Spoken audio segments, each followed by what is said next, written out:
Hey folks, Dave, the Not So Evil Evil Viking 13 here with Jeremiah / Germ Gaming. Hey guys. And we're talking just briefly here about a huge project that myself, but mainly Jeremiah, has been working on for the last month and a half. What is it called, Jeremiah? Let's hear that name. It is called the Potato Masher, which the credit has to go to you. You came up with the name. I wanted to hear the applause in my head.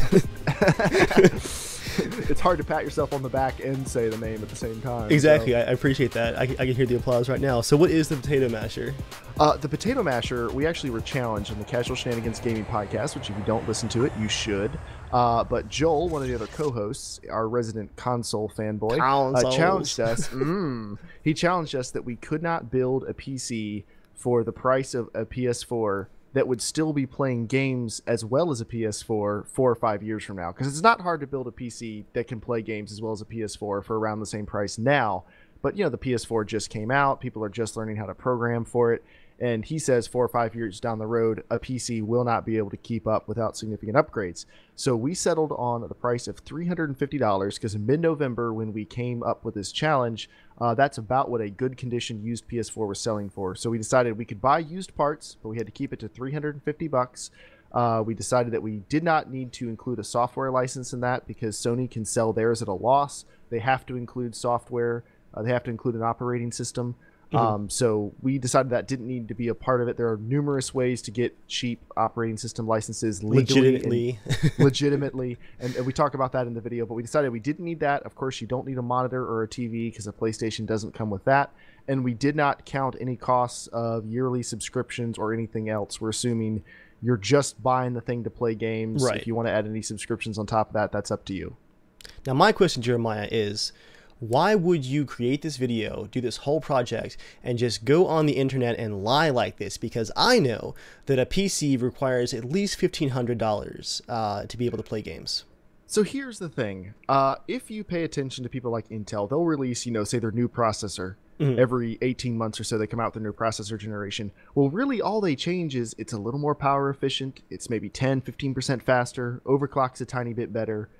But what that means is if you go back 4 or 5 years, there are tons of used parts on the internet that are maybe only 30 or 40% slower, but they're selling for 20% of the price. Right. You can get a 2010 i5-750, a quad-core processor, for $50 used on eBay.